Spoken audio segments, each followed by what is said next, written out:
Hello everyone, welcome to the Montrose and Highland Railroad.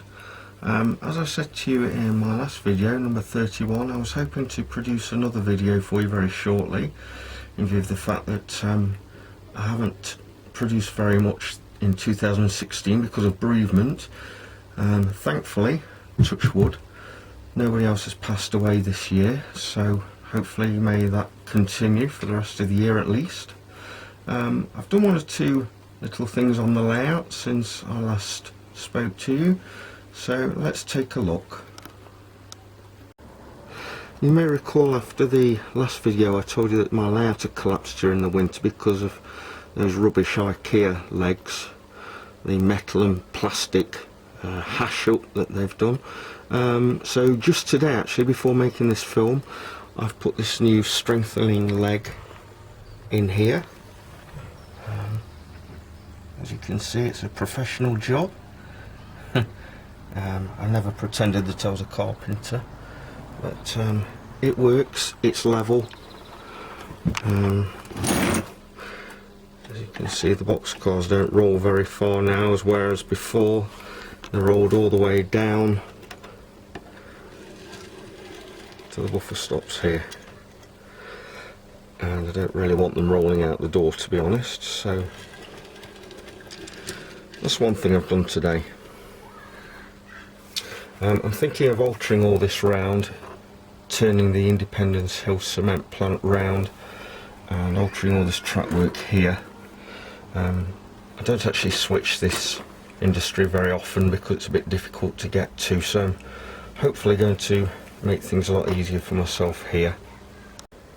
I haven't really done much to Roxo since I last spoke to you. Just put some silver doors in with some dry brushed rust paint across them. The doors look a bit rough at the moment. There'll be shutters around there to protect the workers from the elements.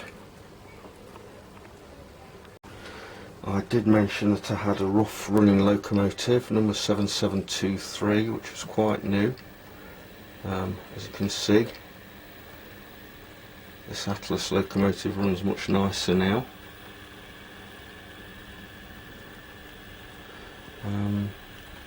I cleaned the wheels on that, which I regularly do on my locos, but I learned something from this loco. It's not just the wheels that you need to clean on a regular basis, but also the pickups, the copper plates that run along the trucks, and also the little bits that connect to those strips from the trucks themselves. I've cleaned those with Goo Gone, wipe the Goo Gone off, and you can see the results. Just running back.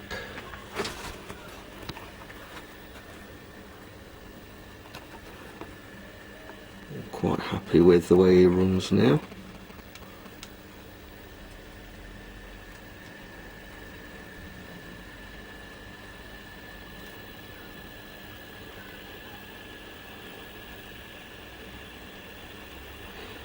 Atlas locomotives, while they're a real pain in the neck to put decoders in for me, they are still worth the effort, as you can see from the running on this loco.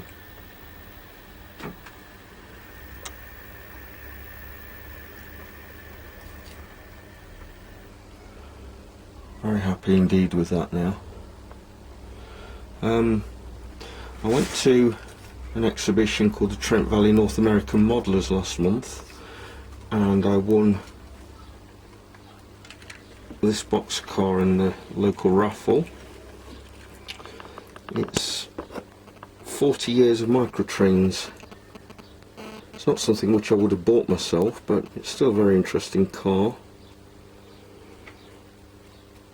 and I want to get another BNSF hopper like this, but with the new swoosh livery logo.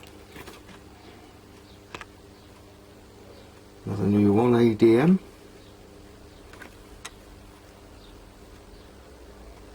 And I've got Farmland hopper, and another one. And this Norfolk Southern one is new as well. So this year I've really gone to town on my hoppers. I've got quite a few of them now.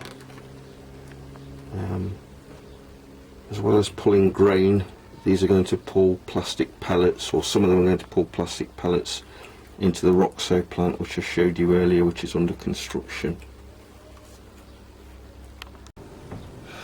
The last thing I wanted to show you was that I've had this Atlas track cleaner car for a long time, but I haven't been able to use it because it hasn't had a decoder in it. If you try and run it on a DCC layout, it will just burn itself out. So with the assistance of Mike Fifer and Fifer Hobby Supplies video on his channel, I've actually put a decoder in this. Now Mike used a TCS Z2 decoder in his. I used a Digitrax DZ126 which I had lying around. Basically what you do is take out quite a lot of the gubbins off the circuit board and cut a few little chips in it. Mike explains this a lot better than I possibly could, so apologies for my crude explanation. I'll put a link to his video down below and you can follow it for yourself. The upshot of it is I now have a working track cleaning car, which you can obviously couple up to a loco and pull it around the layout, and it actually does take up quite a lot of the dirt, the fluff in this little container here. Nothing in there at the moment because I haven't switched it on.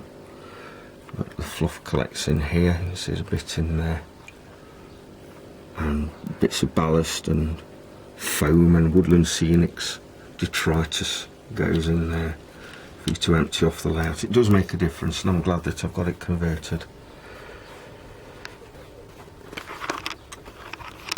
So that's it for today. Thank you all for your well wishes after my bad news this year. We're getting through it. Everything's fine. The wife's been to Washington State to sort out a few affairs, and everything's in order. As I say, thank you for your kind words, and stay tuned, there'll be another video very soon. So that's it for number 32. Hopefully I'll be posting number 33 when I've got some more news for you. As ever, like, dislike, subscribe, tell your friends, and link to this video if you wish to. Thanks for your continuing support. That's me out.